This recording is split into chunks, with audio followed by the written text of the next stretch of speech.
Why do some people seem to cave with uncertainty, with change, and yet others seemingly are able to reinvent themselves? Change is often accompanied by so much uncertainty, and we know from research that our brains are not wired to like uncertainty. Sometimes the things that we want a lot aren't always compatible with the kind of person we are. Like there's an incompatibility there. Realizing that sometimes it's okay to not seek out the things we want if they're just not a good fit for who we are.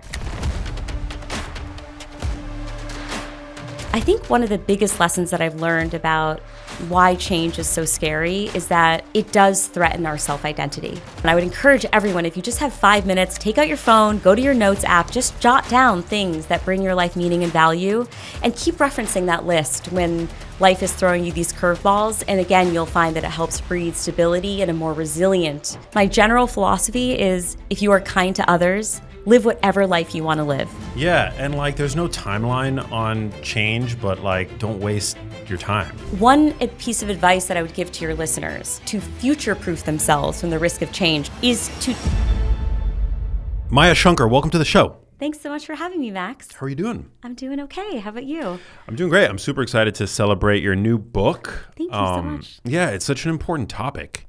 So let's just jump right in. Why do some people seem to cave with uncertainty, with change, and yet others seemingly are able to reinvent themselves and use it as a force for good? Yeah, so I'm one of the cavers. I'm very scared of change. And like you said, part of that is because change is often accompanied by so much uncertainty. And we know from research that our brains are not wired to like uncertainty. So one of my favorite research studies shows that people are more stressed when they're told they have a 50% chance of getting an electric shock than when they're told they have a 100% chance of getting an electric shock. Crazy. So yeah, it's wild, right? We would rather be certain, Max, that a negative bad thing is going to happen than to have to grapple with any uncertainty. And it sounds sort of nutty on its surface, but I at least resonate so much with that, which is I like having my hands firmly on the steering wheel. I like dictating outcomes. I like for my life to be an input-output model. You know, if I try harder, better things will happen. And I want to know how the story ends. And so I'd rather just take the shocks than to have to deal with any of that. Would you describe yourself as a control freak? Yes, I would. Recovering. I've been very humbled by my journey, 3.5-year journey, writing The Other Side of Change, because as I mentioned, one of the reasons I got into this space is because I don't feel like I handle change, unexpected change particularly well in my life. And so one of the themes emerging from the interviews that I conducted for the book is the importance of relinquishing some of that control and letting parts of life unfold around you. But it is definitely a work in progress. But the desire for control is, at least to some degree, innate. Absolutely. Yeah, I mean, think about what our lives would be like if we didn't fall prey to what psychologists call the illusion of control. So the illusion of control is basically saying that we grossly overestimate how much we dictate what happens in our life. And if we didn't feel that way, right, if we didn't feel that we were the ones driving things, we would probably descend into nihilism. We would wonder why we work so hard for anything. We wouldn't feel as motivated in day-to-day life, and in my case, I would feel a lot of despair, like what's the point of any of this? And so it makes so much sense why our brains evolved to have the illusion of control.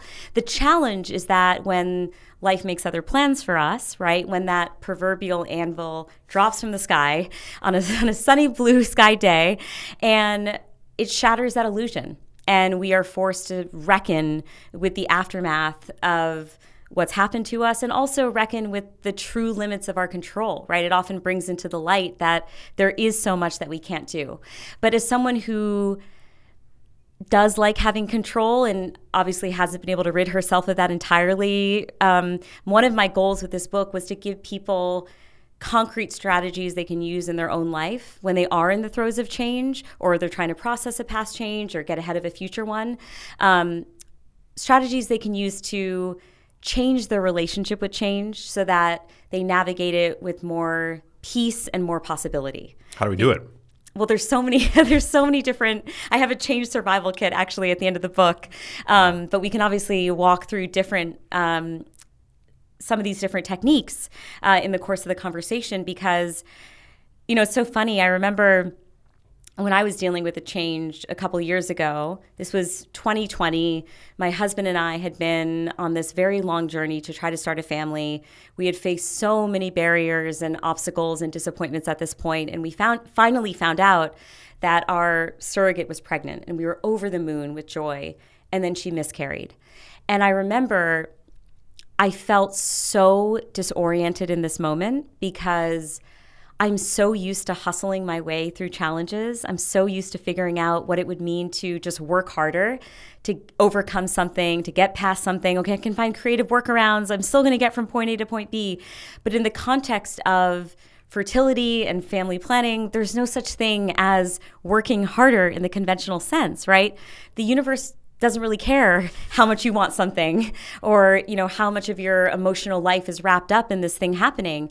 And I found myself not only grieving, but also grieving the loss of this future, but also grieving my identity in this really profound way. I think that sometimes only when we lose something do we realize how much it defined us in the first place. And I was sort of confronting the fact that this aspiration of motherhood had been an identity that I had anchored myself to from the time I was a little kid. It's probably my earliest identity that I ever sought out. And in that moment, as I was going through these painful emotions, I heard this mantra over and over again, right? Well, Maya, you can't control what happens to you, but you can control your reaction to what happens. And it is meant to be empowering, and I totally get it. But in that moment for me, I was like, WTF? How do I actually make that true? It's so easy to say, change your response, but it's not like there's a switch in my brain that I can flip on and off to suddenly feel differently about my change or more hopeful or to have greater perspective or wisdom. And so this book was actually my aim for this book was to respond to that mantra, but to actually give people a companion when they're in the throes of change to actually think and feel differently about what they're going through based on science-based strategies, because that mantra registered as a platitude for me anyway when I was in the thick of it. Wow. Yeah. How did you, because you're a cognitive scientist, but you were going through what you had experienced was so deeply human and so soft and so tender, I'm imagining. How did you apply then, how did you overlay your understanding of the science of cognition onto that as a way of seeing through it? Such a beautiful question. I've never been asked that, so thank you. I think what I've realized over time is that despite my academic training, right, despite the fact that I have a PhD and a postdoc and I was trained in empirical methods and the community kind of poo-poos anecdotal evidence or stories or whatnot, for me, the sweet spot of really facilitating internal growth sits at the intersection of science and storytelling. And that was a very powerful realization because I think initially my instinct, just based on my background, is to just search for what the science says. I just want to know, what are the prescriptions? But it's only through people's stories that, one, we see ourselves, two, we see the profound impact that some of these insights have had on them, and three, even as scientists, we know how and where to apply insights from our field because these real humans are teaching us what the problem statement even is for them in the throes of change, right? And so when I was conceiving of this book and just trying to figure out, well, what is this? I know there's a book to be written, right? I know at the time I'd hosted my podcast, A Slight Change of Plans, for many years. I conducted hundreds of hours of interviews. I knew there was a book to be written, but I wanted to figure out, what does it look like? And that was when I realized, even though I'm a cognitive scientist, I want the heart of this book to be stories. I want to give people the joy of having a page turner where you get so engrossed in what's happening to these humans who I search the world for, right? The most exceptional stories of change where I'm like, oh my God, what's going to happen to Olivia? And they just get so immersed in it. And then the lessons are kind of like the equivalent of hiding broccoli in your kid's food. I almost don't want people to realize that they're learning stuff along the way because I just wanted it to be a really immersive, emotional reading process. And so as I sought out these characters, I thought, okay, I want them to be exceptional stories of change, right? The most riveting ones that I can personally find.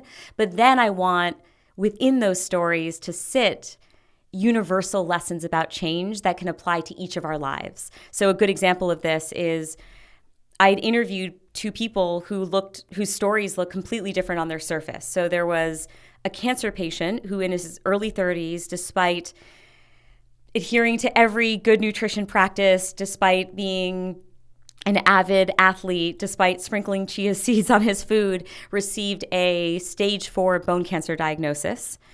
And then there was a woman who found out after her husband's death that he had had a multi-decade affair during their marriage. And both these people were grappling with a feeling of betrayal. And how interesting that two people whose stories look nothing alike on the surface were actually grappling with very similar psychological challenges. And that was so instructive because what it taught me is we're often told when we're dealing with a particular problem, right? Oh, you're going through a divorce. Oh, I have a friend who's going through a divorce. Oh, you're dealing with a job loss. Oh, if you go to this section of the bookstore, you'll find other people who've lost their jobs. Oh, your mom is dealing with dementia. Here's a support group for kids who have parents who are going through dementia. And there's some value in that. But as a cognitive scientist, my goal is to show that there's actually something so universal about the change experience that we can learn just as much from people whose stories look nothing like ours. And there's actually a profound amount we can learn from those stories. And so my hope is that when readers engage with any of the stories in the other side of change, they think to themselves, oh, wow, I didn't think I had anything in common with this person. But then 4 pages in, they realize, well, actually, the problem statement's the same. We're both bristling at the world's unfairness. We're both grieving the loss of the futures that we thought were once available to us. We're both mourning the past because a secret has been revealed to us and it's changed our whole understanding of our family. We're both struggling with our self-identity because who are we in the face of this change? Well, if the problem statement's the same, then maybe the solution set is going to look quite similar too. And sometimes the only way out is through. So are there any salient mindsets or even habits, tactics that you found to be common among those that ended up on the other side still whole and still,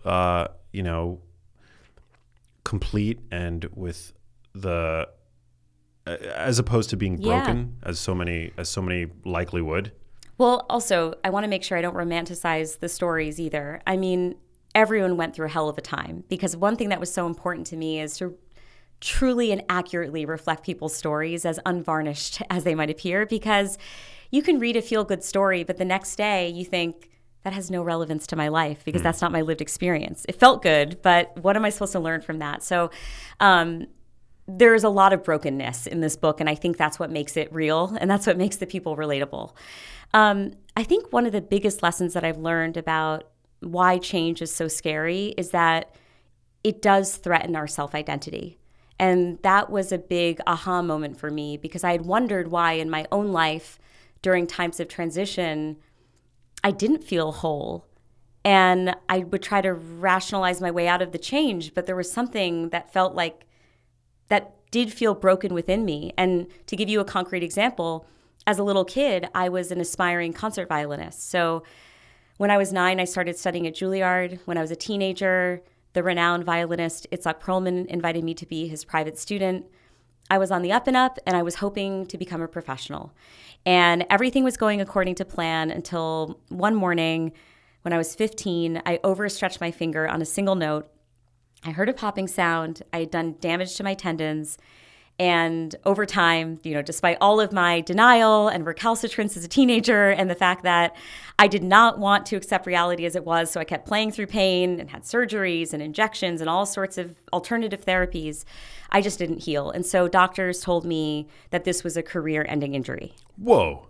Stretching a tendon in your finger? Tearing, Yeah. damaging, yeah. Whoa. And so... Derailed your concert violinist career. Yeah, and 15 sounds really young, but when you've been single-mindedly committed to a pursuit from the time you're 6 years old, it feels like a big-ass deal. Yeah. Exactly as I was saying earlier, I don't think I understood how much the violin meant to me until I lost it. And so there was something so peculiar about my grief, Max, which is, and I didn't have this insight in the moment, I'm just reflecting to you now. I remember grieving not just the loss of the violin, but also the loss of myself in this really foundational way. I wondered, like, well, who am I if I'm not a violinist? That has been my primary identity my entire remembered experience. For as long as I can remember, this was me. My right shoulder to this day is slightly elevated compared to my left because of all the hours I spent practicing in this position. And when I would go to an airport and I didn't have the strap of my violin case, fixed to my shoulder, I would think, oh my God, I'm missing something. Where's my instrument? Like, that was my relationship with the violin, right?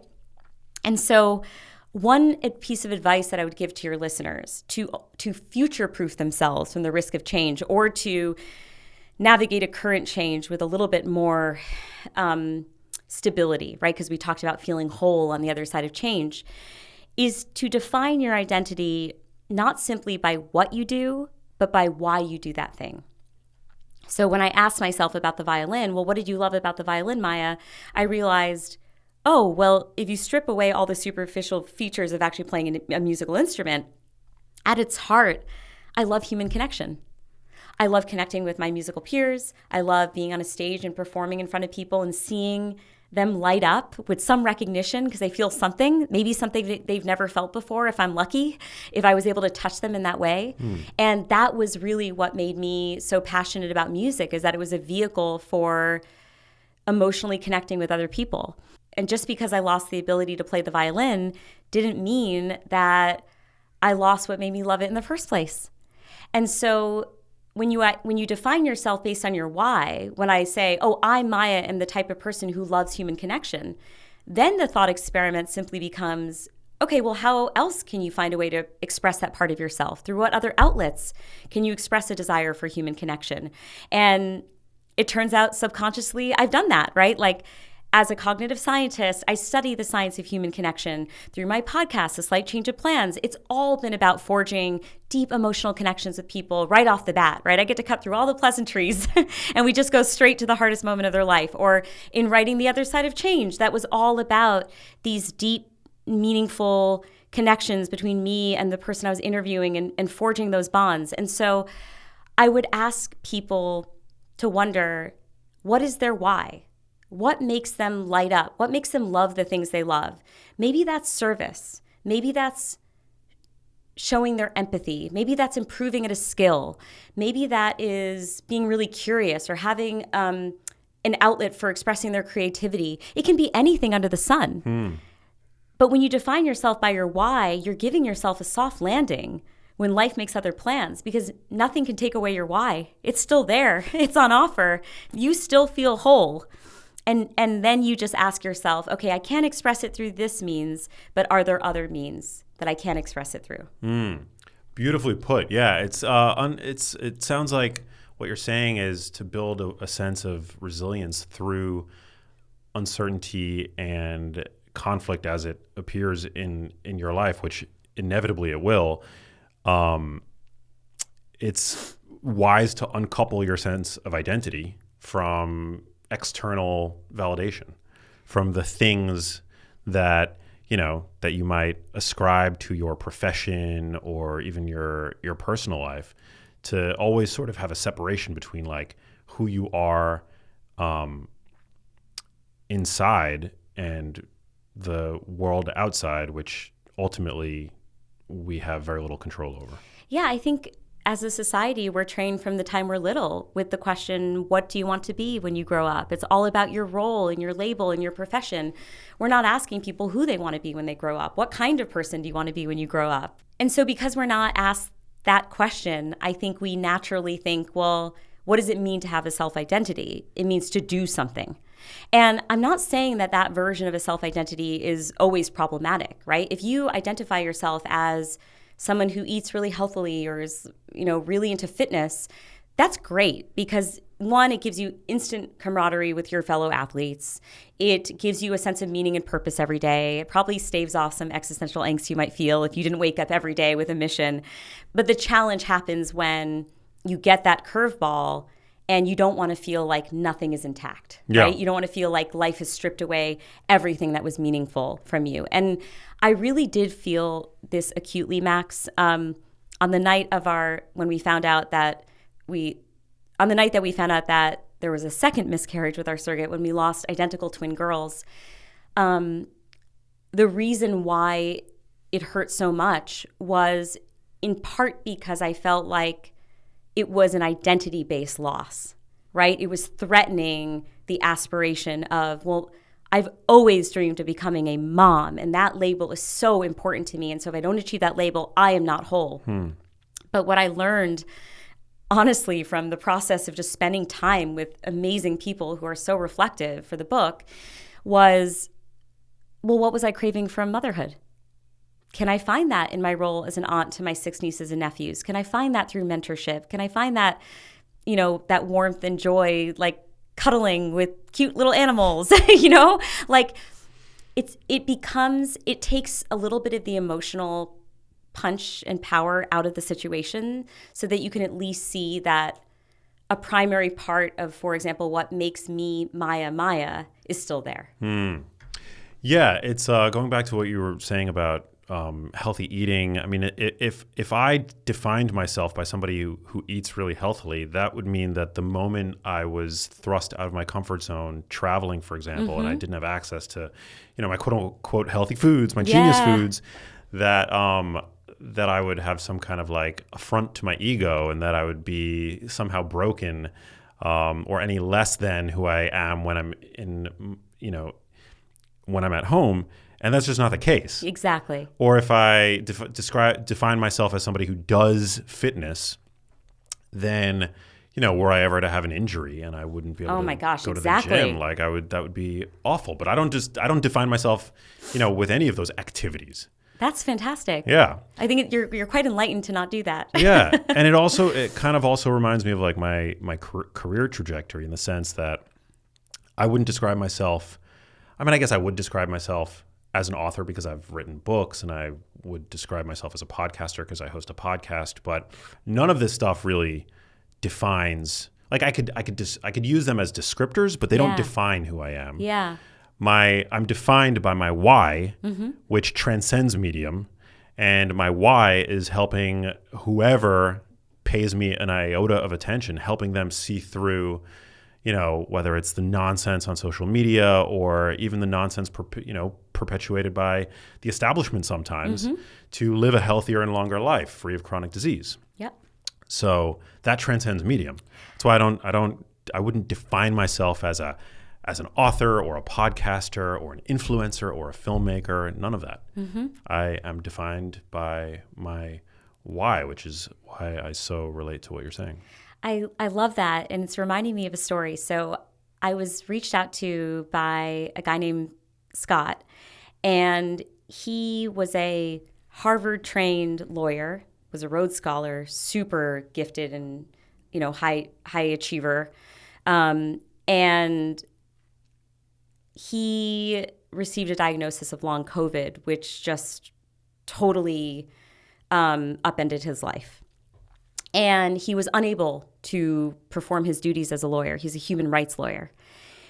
And he listened to my TED Talk where I talked about this distinction between, your why versus your what.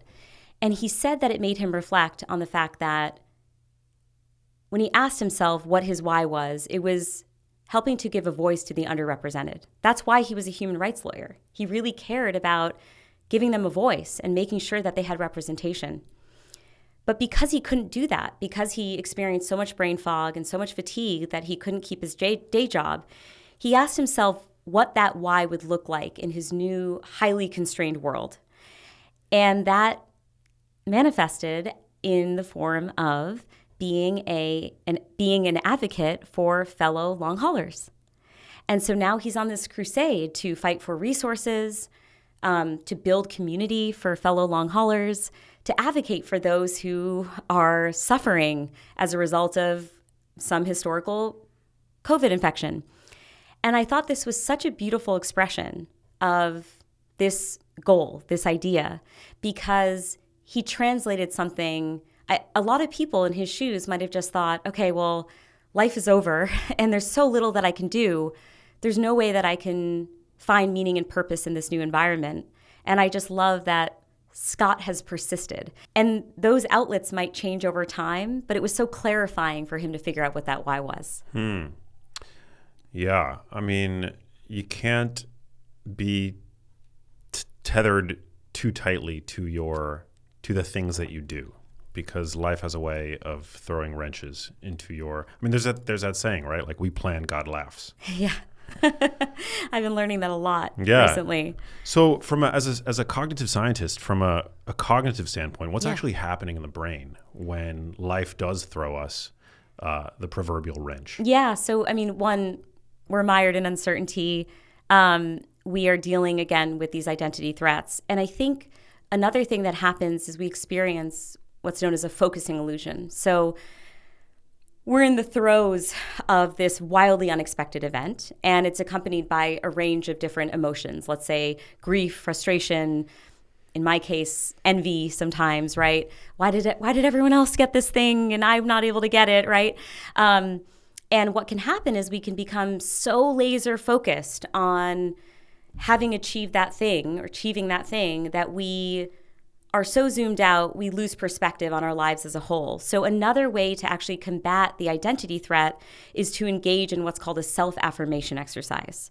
So a self-affirmation exercise simply involves spending 5 or 10 minutes writing down all the identities that matter to you in your life that critically are not threatened by the change that you're going through, or the one maybe you're afraid you might go through, or maybe historically that you went through, right? So this is for people who are in that liminal space of change. And you have to make sure that you're not focusing on the thing that's threatened, because the whole goal of the exercise is to remind yourself that you have this very multifaceted, rich identity. So for example, if you're in a really tough spot in your relationship, you might focus on your spiritual life. If you're struggling with job security, you might affirm that you have a really strong, tight-knit community in your hometown, right? And I actually saw the power of this firsthand. So to bring this back to my personal story, again, just a couple years ago, I remember after finding out about the second miscarriage, I was laying in bed, like totally miserable, very despondent, and my husband comes in. He's a software engineer, so he unknowingly engaged me in the self-affirmation exercise, but he was like, Maya, or Mai, that's his pet name for me. He said, Mai, let's just name a couple things we're grateful for. And I was like, dude, no, that sounds like a terrible idea. You take your toxic positivity into the corner. You do the affirmation exercise. I'm going to lay here with the covers over me, annoyed and engaging in a lot of self-pity. For whatever reason, Max, he wore me down. I was like, fine, I'll just get him off my case if I just do this thing. So I started to list off a couple things. I was like, well, I am really grateful that the same people I worked with 10 years ago, I'm still working with today. Like, what an honor to get to work with my best friends. I feel so grateful that we're so close and that we still want to work with each other after all these years. I love my Zoom workouts with my trainer, Matt. We gossip about The Bachelor and Love is Blind while doing deadlifts. Like, that's super fun. I love hosting a slight change of plans. What a joy from the closet in my home to be able to connect with people all over the world about their life stories. And the list just flowed out of me. And I swear to God, something magical happened in that moment.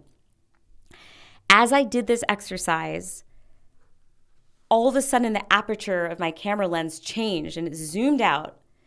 And I saw that I had been so single-mindedly focused on this goal of becoming a parent that I had completely lost sight of the richness of my life outside of that space. And when I zoomed out, I thought, oh my God, there's so much that still makes this life beautiful and this life worth living with joy.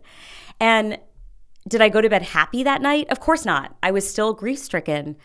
But did I go to bed feeling more intact, more full, to your earliest question in this conversation? Absolutely. I no longer felt like the universe had robbed me of the most important, how do I say this?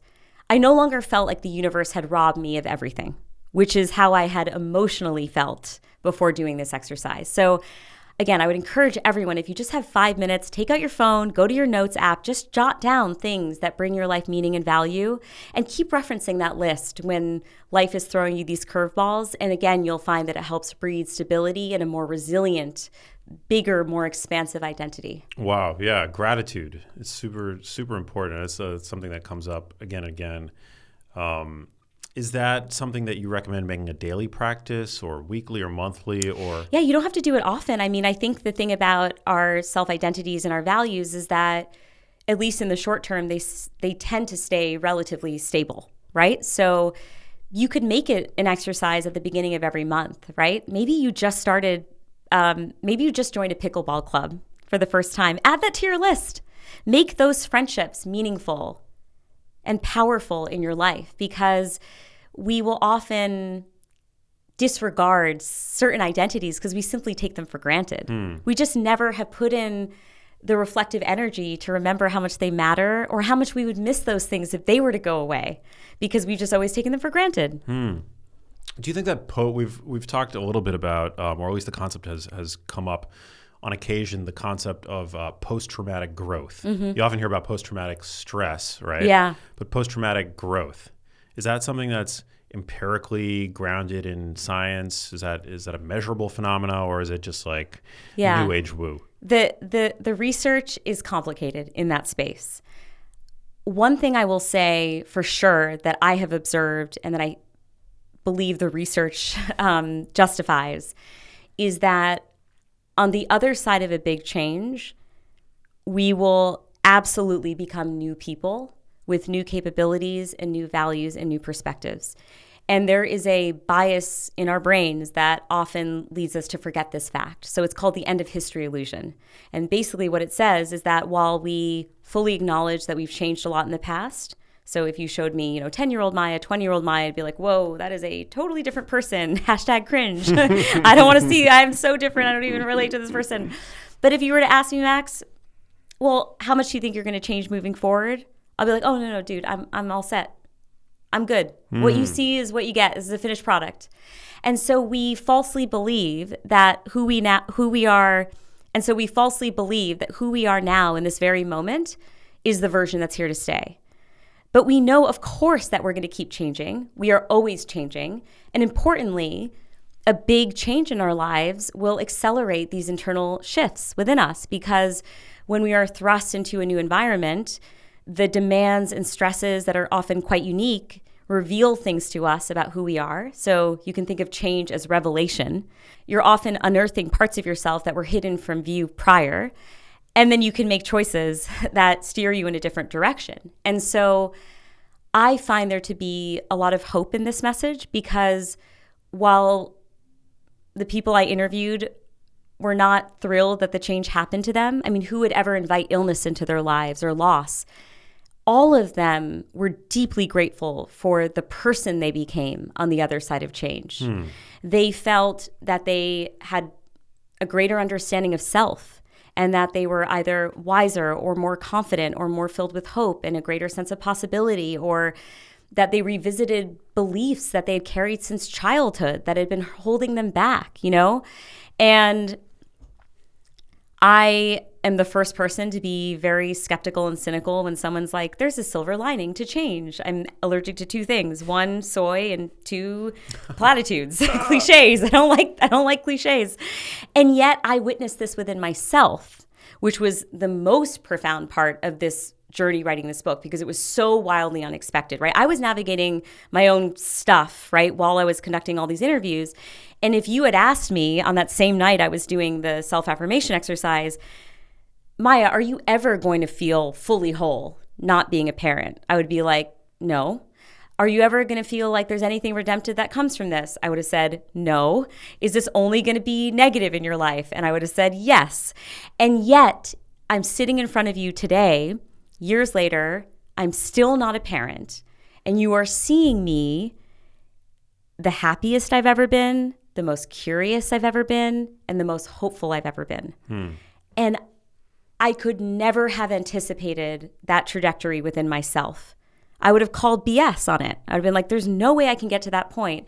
And when you witness something on an individual level, that's when you really start to believe, oh my God, there's something here. And it's when I started to trust that these narratives I was hearing from all these people who had witnessed other kinds of transformation, there was so much optimism in that, To what degree would you say we actually have authorship over our identities? And to what degree is it shaped by circumstance? Yeah, so I think that a lot of it is shaped by societal norms, circumstances, the messages that we hear explicitly or implicitly from all sorts of places in our life, right? One of the people I write about in the book, her name's Ingrid, and she grew up in a Colombian family and grew up to have a lot of shame around her family's Colombian heritage and the indigenous practices that they regularly engaged in. And in her 20s, she experiences amnesia. She falls off her bike, hits her head, and develops retrograde amnesia, which means she loses a lot of her memories from the past, but she can form new ones. And what's so funny and interesting about her recovery is that as her memories start coming back, her family stories start flooding back, and she views them anew because she's forgotten about all the shame she carried around them. She's forgotten about the burden of that shame. And so when they come back to her, she thinks, oh my God, these stories are wondrous and beautiful and magical, and they make me feel a sense of nostalgia for home. Like, I love these stories. I need to share them with everyone in my life. At this point, no one in Ingrid's life, her boyfriend, her friends, no one had heard about any of these stories. And it was only later that the memory of shame returned, but it was too late. She had already developed a new relationship with those memories. A new appreciation for them. Yes, without that bias. Yeah, she had dropped the narrative. Yes, and the narrative had been formed, by the way, because when she was a kid, her mom would caution her and say, Ingrid, don't share these stories with other people. They might not understand them in the way that you and I do. And you might experience a lot of discrimination. You might experience violence. You might experience threats. That's not worth it. And Ingrid's little brain interpreted that message as, well, if I can't share it, there's probably something wrong with it. There's probably something bad about it. What's an example of one of these practices? They do water blessings and things like that, but they were harshly judged for engaging in these kinds of indigenous practices.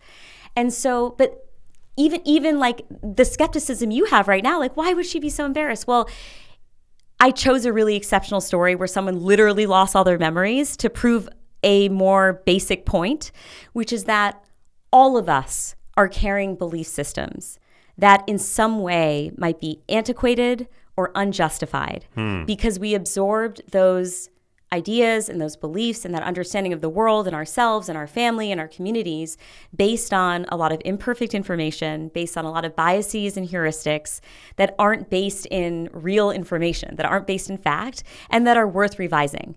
And I'm hoping that no one listening to this is going to get amnesia, and you don't need to in order to revisit your views. A big change in your life can be a wonderful moment, a wonderful reset moment to interrogate the beliefs that you have about the world and to revisit them anew.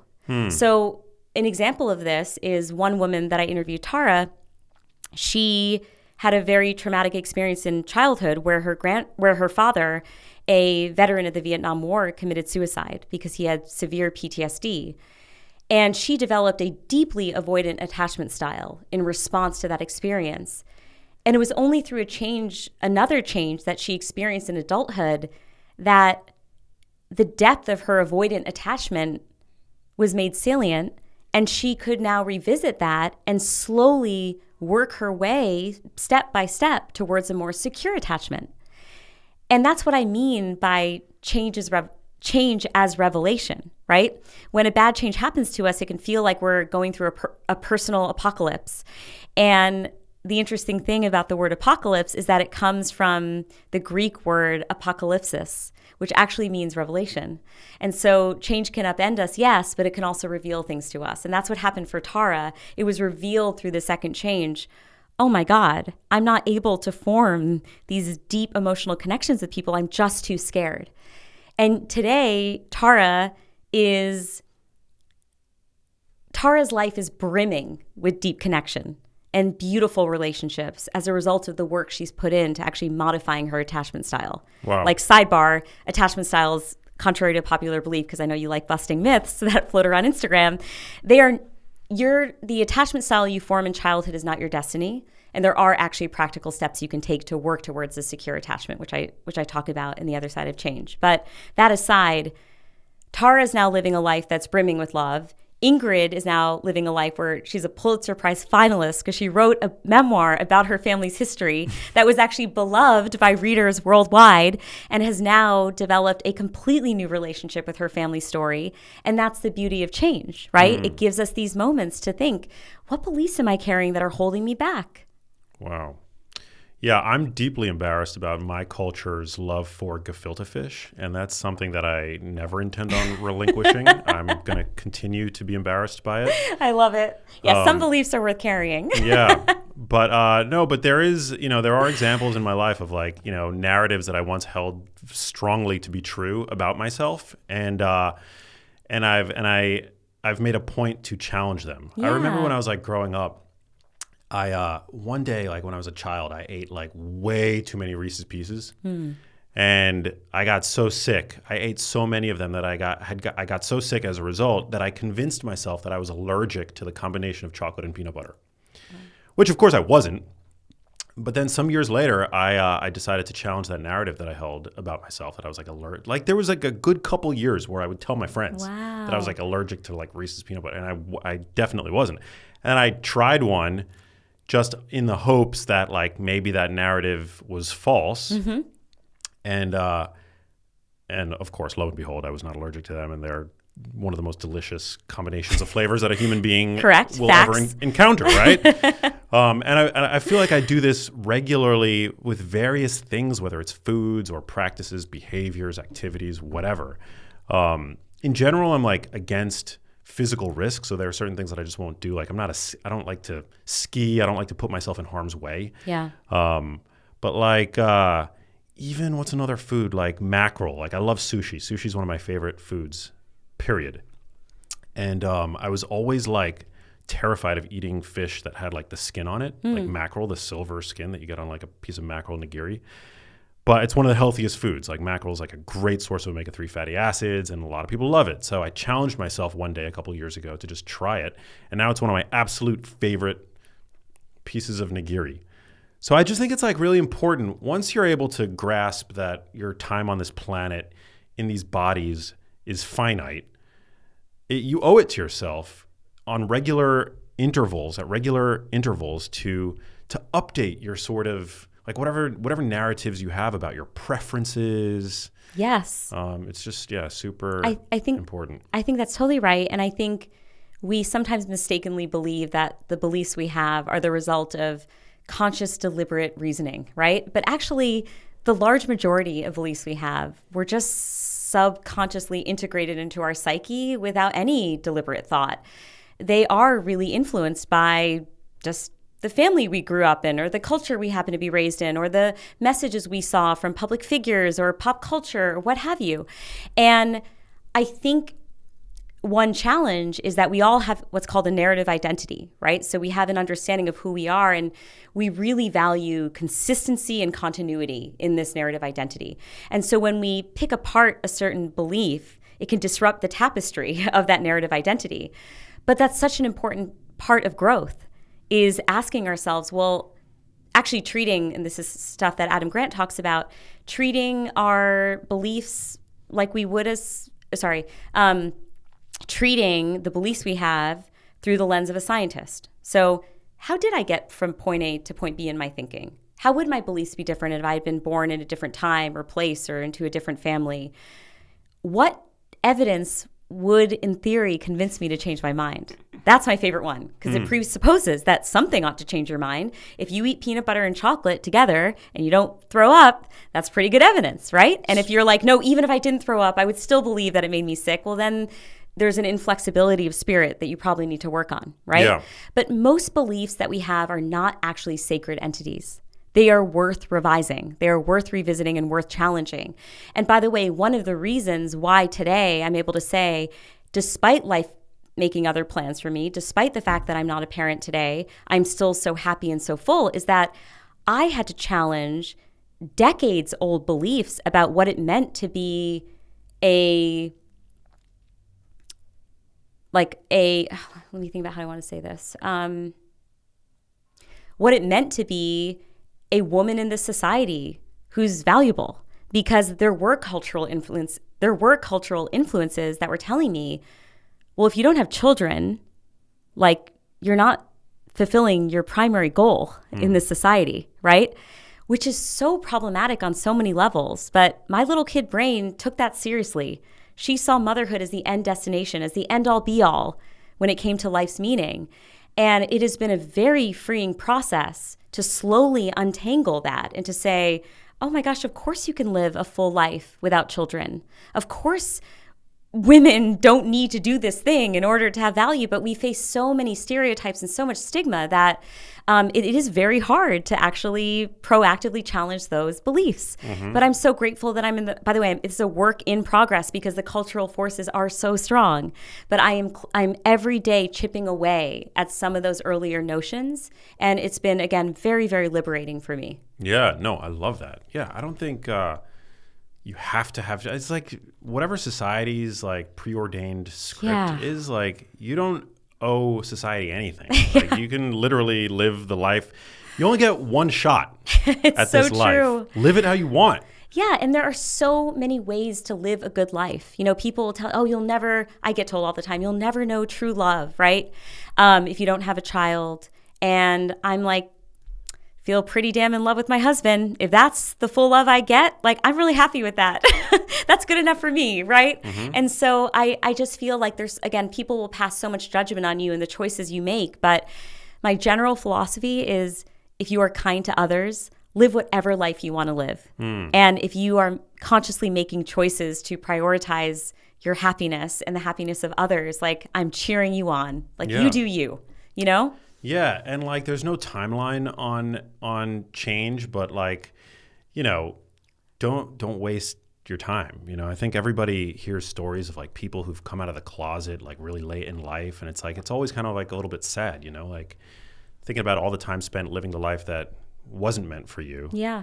Well, it's really interesting also that you say that, Max, because my journey has another little wrinkle in it, and this is, I should mention, the last chapter of the book is actually memoir. So I wasn't planning to do this, but after learning so much from the people I interviewed, I felt like I had to kind of turn the mirror on me and ask myself, well, how am I processing now my change given their wisdom?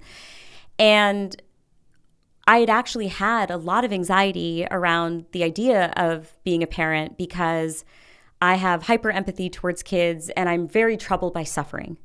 So from the time I was 17, I'd heard about hate crimes, and you never know what's going to create a mental spiral in your brain and what you're going to ruminate over. But I was that fun-loving college student, clearly, who read about hate crimes, then started to spiral like, oh my gosh, maybe I won't actually be a good parent because I'll be so nervous and so anxious and worried about their well-being all the time. And I just don't want these humans that I would love so deeply to ever get hurt. And I talk about that journey of kind of grappling with suffering. It actually is a very philosophical chapter because it's like, how do we as humans make sense of suffering in the world, right? But one thing I learned is that, and I'm still working through this idea, is that sometimes the things that we want a lot aren't always compatible with the kind of person we are. Like there's an incompatibility there. So I knew women that didn't want children, but I didn't fall into that bucket. I desperately wanted children. But what I did know is that maybe having kids, maybe being a parent might compromise my well-being, just given that I would have this disposition towards anxiety in that context. And so it was realizing that sometimes it's okay to not seek out the things we want if they're just not a good fit for who we are. And we don't really talk about that enough in society. We're always just told, overcome all your fears, like conquer them and chase everything you want. But you have to ask yourself, well, what would be the trade-offs for me on a personal level? And for me, I'm not sure that my well-being would be fully intact achieving this emotional goal of mine. And so it's just some food for thought that I'm just currently grappling with, which is like, there are just going to be inflection moments in time where, yeah, you realize that there might be an incompatibility between what you want and who you are. Yeah. What's your, just curious, your ethnic background? Indian. Yeah. I mean, I was raised Jewish, and like, there's not a whole lot that I know about an Indian, you know, how Indians are raised. But at least in my own culture, there's this stereotype that, you know, parents generally try to encourage you to be like a doctor or a lawyer or go into one of those specific like professions. And I didn't have any of that. I was very lucky. I mean, it was sort of like, obviously, like those were talked about as noble professions, but my parents were both entrepreneurs. Yeah. And Yeah, I was lucky too. No one ever pushed the doctor, lawyer, engineer on me either. Yeah. That's great. That's great. I mean, what I gather is that it's very common. Very common. And particularly of families that are, have emigrated here from somewhere else, as mine. I mean, I'm like third generation New York, but nonetheless, like, I think it's really important to be able to separate what your cultural expectations are versus like what your own expectations are of yourself. Yeah, no, I think that's exactly right. And culture is shaped by all sorts of forces. And some of those forces might not be forces that you value inherently, right? And so it's worth figuring out for yourself based on your moral lens, what you care about. Yeah. I grew up like as a child of pop culture. So for me, like growing up watching like MTV and me too. on the internet, I wanted to do something like creative and cool and fun, Yeah. Not like, I mean, you did end up going into academia. I had dipped my toe into that pond, but then I realized very early on in my scholastic career that wasn't the path for me. But look, in a circuitous way, here I am talking about science, Yeah, exactly. Sorry, go ahead. Yeah, so who'd you write the book for? Like, who is your target reader for The Other Side of Change? That's a great question. I wanted to reach anyone who has a complicated relationship with change, because on the one hand, they do want to grow as a person and to engage in activities that facilitate that growth. And on the other hand, they're very anxious about the unknown, and they find themselves limiting their understanding of what's possible for them in the future. So one of the concepts that I write about in The Other Side of Change is this notion of possible selves. So possible selves come in three different categories. There's the hoped-for selves, which reflect our dreams and aspirations. There are the feared selves that represent our anxieties and worries. And then there are the expected selves. So these are the versions of us that we just think are most likely to happen. So yeah, I would love to be a singer-songwriter like Taylor Swift, but more likely than not, Max, in 5 to 10 years, I'm still going to be a cognitive scientist, right? When a big change happens, it can really change the landscape of possible selves. So many of our hoped-for selves now disappear from view fully. Our feared selves might heighten, right? Oh my gosh, what futures are available to me now that I lost my job, now that I'm a college dropout, now that I am a teen mom, now that I'm a caregiver, right? All these doors that once seemed open are now closed. And I write about a guy in the book. I'm smiling just because I love this person so dearly, Dwayne, and I admire him so much. Dwayne was sentenced to a 9-year prison sentence for a carjacking he committed when he was 16 years old. He was such a good kid. I mean, he was on his way to studying at Georgia Tech, and in an effort to try to prove his worth to the boys in his neighborhood and to look really tough, he did a really stupid thing. And what Dwayne told me is that he didn't just mourn all those futures that were no longer available to him, right? The one where he went to prom and he was maybe homecoming king and had his first girlfriend and went to college and his mom dropped him off. But he was so fearful of who he might become behind bars, right? For the first time ever, doors that had never been ajar were now wide open. Like, is he going to become a drug addict? Is he going to become violent? Is he going to develop a gambling habit? And is he going to get stabbed because he owes someone's money? Like, his imagination just started to run wild. And I think Dwayne's story has something very universal in it, which is that many of us at these inflection points start to fear who we might become in this new world that we're now living in. And our imaginations often constrain us more than is necessary. So Dwayne's carrying around all of these fears until he has an encounter with another prisoner and experiences a phenomenon known as moral elevation.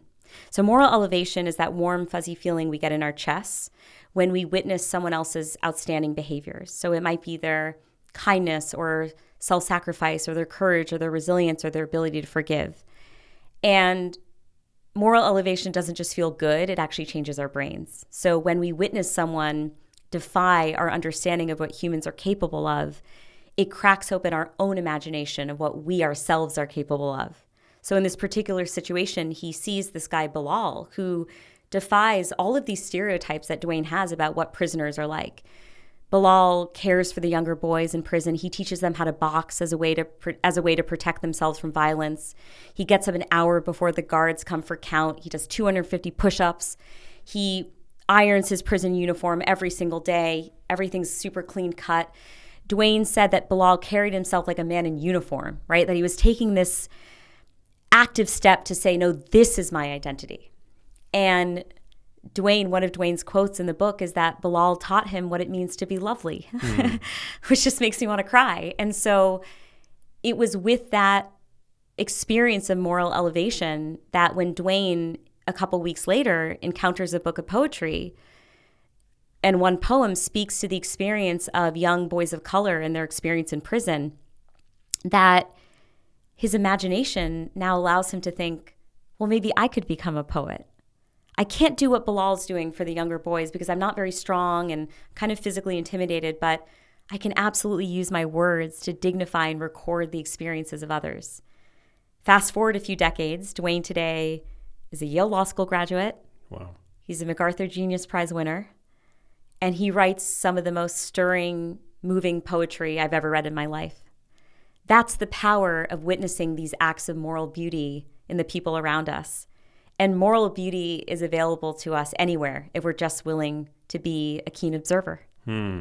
If somebody listening to this or watching this is stuck in a why did this happen to me thought loop, what is the fastest way to switch them out of that into a state of agency? Yeah, so I used to ask myself all the time, like, why did that happen? And one of the stories I focus on, this woman, Marianne, who causes harm to someone else accidentally, closes herself off to the entire world because she is so afraid that the reason it happened, this bad thing happened, is because she has a dark essence and she's to blame. And so these sorts of thoughts can just drive us absolutely crazy. The why. I think, number one, loosening our grip on what's called belief in a just world can be very helpful. So most people want to believe that the world is fair, that good things happen to good people and bad things happen to bad people. And the reality of life is that there are some things that just happen and they don't carry meaning and they don't have any symbolism behind them, and they're just things that happen. And so radical acceptance of that fact can get us out of the why and just towards a more forward-looking view. I think the other thing is to start to be as generative as you can about what can come next for you, given that this has happened. And one technique that I love sharing that can actually be really helpful at generating these new possible selves. So we talked about moral beauty. It's also reading fiction. So researchers call fiction an identity laboratory. Whoa. Yeah, and they say that because when you enter someone else's world, you are now given a psychologically safe space to blend your identity with the character's identity, to take risks, to make decisions, to see how you would respond in certain situations, to try on other identities for fit without incurring any risks. And so fiction is a wonderful way for people to expand the boundaries of whatever limited self-identity they have. Another question you can ask yourself is, who else can this person be? And by that I mean, when we're at an inflection point and we feel all these doors closing, we forget that all the skills and all the wisdom and all the abilities and talents we've honed over the years are still very much present. And they can be utilized in whatever comes next, right? So with the violin, for example, when I lost it, the technical stuff was not useful. But the grit that I built, my resilience in the face of failure, overcoming stage fright, all these soft skills were going to help me no matter what I did next. And so you can ask yourself, you can survey all the experiences you've had, ones that helped you accrue wisdom, ones that helped make you wiser and smarter in various ways, and say, well, who else could that person be? That person who's had those unique experiences and has built all these amazing skills. And that can also help facilitate the transition. Amazing. Very powerful stuff. Well, thanks for coming out. Thanks so much for having me, Max. Yeah. Wow, the time flew by. I can't even believe it. Time flies. I've got one last question for you, but before we get to that, where can people pick up your book and how can they support your work, follow you on social media, etc.? Yeah, thanks. Well, I'm so excited because The Other Side of Change, Who We Become When Life Makes Other Plans, is out this week. And I would love it if you ordered the book for yourself and anyone in your life that might benefit from a little bit of wisdom on the topic of change. So you can find the book anywhere you buy books. You can also follow me on social media at Dr. Maya Shankar. So that's DrMayaShankar, and can follow my podcast, A Slight Change of Plans, wherever you listen to podcasts. It was what? And your podcast was rated what? Like one of the top podcasts or like best podcast? Apple chose it as the best show of the year. Hell yeah. I was very excited about that. Get it, girl. Love that.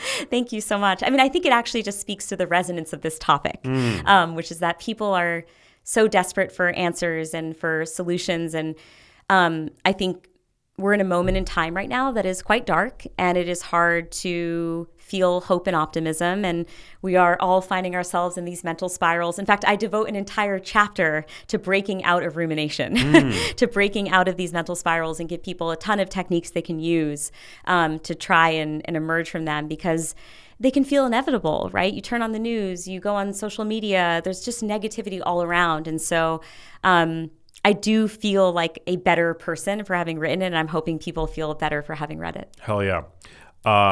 Last question that gets asked everybody on the show. What does living a genius life mean to you? Let me think about this one.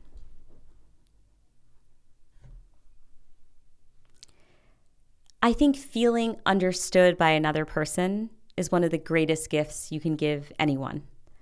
And my approach in my life has been to be as vulnerable as I can be to help facilitate that openness in other people so that we can forge that kind of connection.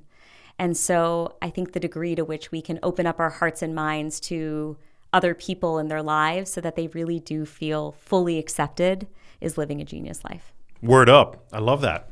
Well, thanks for coming in. Thanks so much for having me, Max. Thank you guys for listening. Share this episode with friends and loved ones who you think may benefit from it. And love you all. Catch you on the next one. Love Peace. you too. Yup. Hey, if you liked that video, you need to check out this one here, and I'll see you there.